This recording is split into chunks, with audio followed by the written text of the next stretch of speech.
사도신경으로 우리의 신앙을 고백하도록 하겠습니다. 나는 전능하신 아버지 하나님, 천지의 창조주를 믿습니다. 나는 그의 유일하신 아들, 우리 주 예수 그리스도를 믿습니다. 그는 성령으로 잉태되어 동정녀 마리아에게서 나시고 본디오 빌라도에게 고난을 받아 십자가에 못 박혀 죽으시고 장사된 지 사흘 만에 죽은 자 가운데서 다시 살아나셨으며 하늘에 오르시어 전능하신 아버지 하나님 우편에 앉아 계시다가 거기로부터 살아있는 자와 죽은 자를 심판하러 오십니다. 나는 성령을 믿으며 거룩한 공교회와 성도의 교제와 죄를 용서받는 것과 몸의 부활과 영생을 믿습니다. 아멘.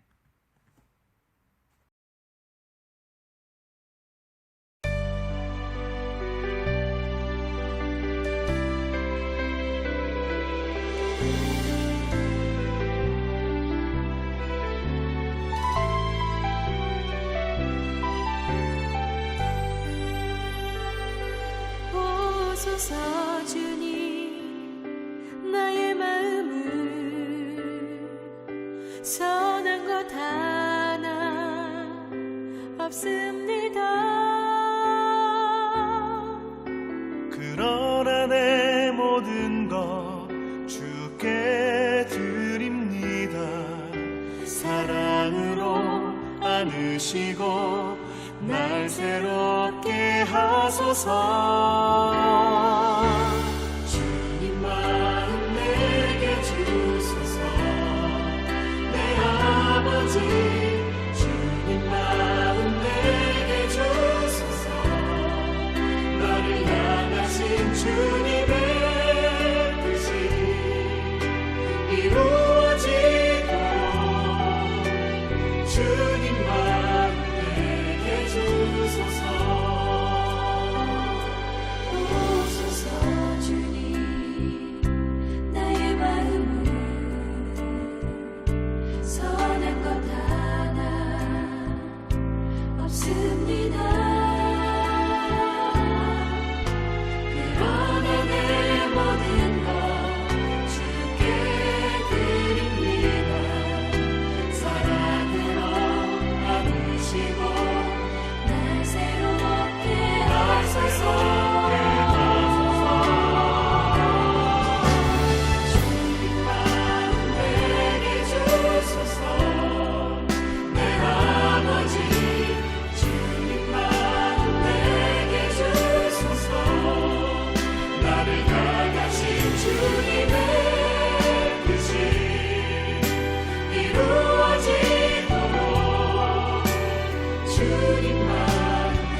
사랑의 하나님,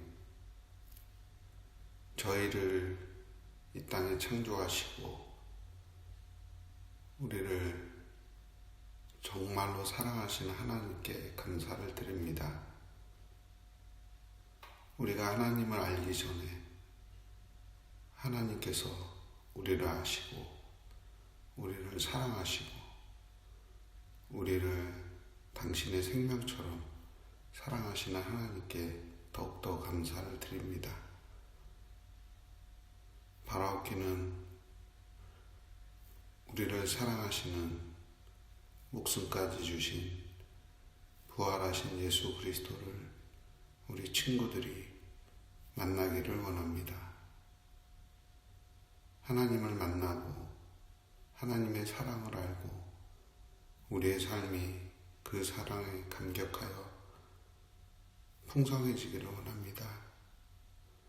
그리고 우리도 하나님의 도우심과 은혜로 예수 그리스도의 모습처럼 살아갈 수 있도록 은혜 내려주시길 원합니다. 이제 곧 우리 친구들을 보기를 원합니다. 하나님 은혜 내려주셔서 우리가 다시 얼굴과 얼굴을 맞대고 만나 서로 사랑하며 하나님을 높이는 그러한 갈릴리 청소년부 공동체가 될 수 있도록 은혜 내려주시길 원합니다. 오늘 또 최인 전도사님을 통하여 하나님의 말씀을 듣게 되었습니다. 이 말씀을 통하여 우리가 하나님의 음성을 들으며 하나님의 뜻을 알 수 있는 귀한 시간이 될 수 있도록 은혜 내주시옵소서. 감사드리며 예수님의 이름으로 기도합니다. 아멘. 오늘 우리에게 주시는 하나님의 말씀은 구약 잠언 4장 20절에서 23절 말씀입니다. 구약 914면에 기록되어 있습니다. 내 아들아, 내 말에 주의하며 내가 말하는 것에 내 귀를 기울이라. 그것을 내 눈에서 떠나게 하지 말며 내 마음 속에 지키라. 그것은 얻는 자에게 생명이 되며 그의 온 육체의 건강이 됨이니라. 모든 지킬 만한 것 중에 더욱 내 마음을 지키라. 생명의 근원이 이에서 남이니라. 아멘.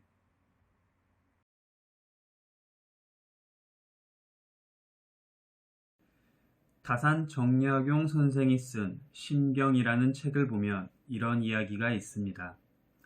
나의 생은 헛돈 게 아닌가 하니 삶이 다하는 순간까지 스스로에게 그 빚을 갚고자 한다. 지금부터 마지막 순간까지 마음을 다스리는데 온 힘을 다함으로써 그간의 공부를 심경으로 매듭짓고자 한다. 아, 능히 실천할 수 있을까? 하나님께서는 우리가 악한 길에서 떠나 지혜롭고 의로운 삶을 살기를 원하고 계십니다. 오늘 말씀 본문은 지혜로운 삶을 살기 위해 자신의 마음을 관리하고 지키는 것이 얼마나 중요한지 전하고 있습니다. 지혜로운 삶을 살기 위해 우리가 해야 할 것은 무엇이 있을까요? 첫 번째로는 능력을 갖추는 것입니다. 지혜는 우리를 올바르고 정직한 길로 인도합니다. 그런데 이처럼 하나님의 말씀에 순종하며 정직하고 온전하게 살기가 쉽지만은 않습니다. 분명 시험과 어려움과 고통이 있기 때문입니다. 하지만 하나님께서는 정직하게 사는 것이 곧 지혜임을 분명하게 말씀하십니다. 하지만 우리는 정직하게 살면 손해보는 것이라고 생각하는 시대를 살아가고 있습니다. 때로는 꼼수를 부리고 부정행위를 해서라도 출세하고 성공하는 것이 지혜라고 생각합니다. 그러나 하나님께서는 지혜로운 길을 걷는 자의 인생을 보호해 주시고 고난 중에도 아주 엎드러지지 않도록 강하게 붙들어 주십니다. 때로는 고난과 시련을 만나더라도 하나님께서 주시는 지혜가 우리에게 힘과 능력이 될 수도 있습니다. 하나님의 말씀을 붙잡고 순종하며 사는 사람들은 하나님께서 인도해 주시기 때문입니다. 세상의 지혜가 아니라 하나님의 지혜로 살아갈 때 우리는 생명력 있는 삶을 살 수 있습니다. 오늘도 하나님께서는 우리를 지혜로운 길로 인도하십니다. 그 인도하심에 민감하게 반응하고 순종하는 삶이 곧 지혜로운 삶이라는 것을 기억해야 합니다. 두 번째로는 죄악을 미워하는 것입니다.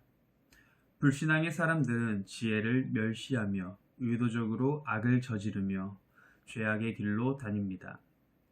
어둠 속에서 하나님을 싫어하는 일들을 하면서도 스스로를 속이고 자기가 하는 일이 죄가 아니라고 굳게 믿습니다. 오늘날 많은 사람들이 심각한 죄를 짓고서도 아무런 죄의식을 느끼지 못한 채 살아갑니다. 어둠에 머물러 있기 때문에 자기가 하는 일을 깨닫지 못하는 것입니다. 하지만 하나님께서는 우리를 돋는 햇살처럼 세상을 환하게 비추는 존재로 부르셨습니다. 성도의 지혜롭고 아름다운 삶은 그 자체로 어두움을 물리치는 빛이 됩니다.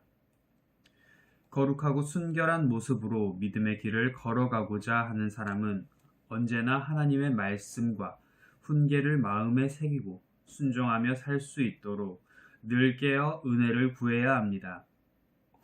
우리는 예수 그리스도 십자가 은혜로 구원받은 하나님의 백성입니다. 하지만 동시에 죄악의 본성을 여전히 가지고 있는 연약한 존재입니다.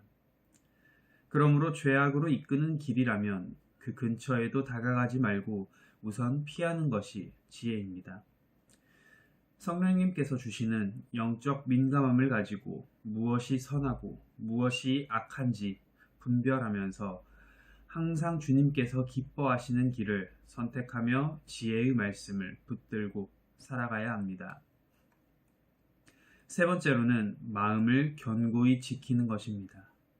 지혜로운 삶을 살기 위해 가장 중요한 것이 바로 마음을 견고히 지키는 것입니다. 사람의 마음이 무엇으로 채워져 있는지가 중요하다는 것입니다. 노아 시대 때는 사람들의 마음에 포악함과 죄악이 가득했고 예레미야 시대 때에는 우상숭배 사상이 가득했습니다. 성도의 마음에는 하나님의 말씀과 지혜가 가득해야 합니다. 마음은 한 사람의 내면 전체를 뜻합니다. 또한 마음은 삶의 근원이 되며 우리의 말과 행동과 생각을 다스리는 중요한 열쇠가 되기도 합니다. 그러므로 하나님의 지혜로 마음을 다스릴 때 매일의 일상적인 삶이 곧 하나님께서 기뻐하시는 지혜롭고 영광스러운 삶이 되는 것입니다. 우리는 우선 하나님께서 원하시는 지혜로운 삶을 살기로 결단해야 합니다. 그리고 자신의 마음을 하나님의 지혜로 가득 채워야 합니다. 우리의 마음이 세상적인 것으로 가득하다면 하나님께서 원하시는 삶을 살기는 어렵습니다. 주님의 말씀과 교훈으로 가득할 때 마음이 깨끗해집니다. 마음이 정결하면 몸의 모든 부분이 정결하게 됩니다. 지혜를 갈망하고 은혜를 사모하는 마음이 되도록 간구해 봅시다. 무엇보다 생명의 근원이신 예수 그리스도를 마음의 주인으로 모시고 그분의 인도하심대로 그리고 순종하며 다른 곳에 한눈 팔지 말고 살아야 할 것입니다. 마음을 관리하고 마음을 지켜 하나님의 지혜로 우리의 마음을 채워야 합니다. 사랑하는 갈릴리 청소년 여러분, 세상 지혜 대신 하나님의 지혜로 살아갈 때 몸과 마음이 강건해지고 생명력이 넘치게 됩니다. 죄악의 길에 빠지지 않으려면 정면으로 부딪혀 극복하려고 하기보다는 가능한 그 죄악으로부터 멀리 피하고 떠나야 할 것입니다. 우리의 마음은 모든 죄악의 근원인 동시에 하나님의 지혜를 깨닫는 곳임을 기억해야 합니다. 지금도 생명의 근원이신 예수 그리스도께서 우리의 마음 가운데에서 우리를 다스리기를 원하십니다. 하나님의 지혜가 마음에 충만하게 되기를 바랍니다. 기도하겠습니다. 사랑의 하나님 아버지, 우리의 마음의 주인 되시는 주님께서 주님의 지혜로 우리를 다스려 주시고 우리가 주님의 지혜를 따라갈 때 주님의 지혜를 깨닫고 순종하며 나아갈 때 우리에게 복 주시기를 원하는 하나님을 믿으며 살아가는 우리 모두가 되어질 수 있도록 주님 인도하여 주시옵소서. 이 모든 말씀 그리스도 예수 이름으로 기도드렸습니다. 아멘. 주기도문으로 오늘의 예배를 마치도록 하겠습니다. 하늘에 계신 우리 아버지, 아버지의 이름을 거룩하게 하시며 아버지의 나라가 오게 하시며 아버지의 뜻이 하늘에서와 같이 땅에서도 이루어지게 하소서. 오늘 우리에게 일용할 양식을 주시고 우리가 우리에게 잘못한 사람을 용서하여 준 것 같이 우리 죄를 용서하여 주시고 우리를 시험에 빠지지 않게 하시고 악에서 구하소서. 나라와 권능과 영광이 영원히 아버지의 것입니다. 아멘.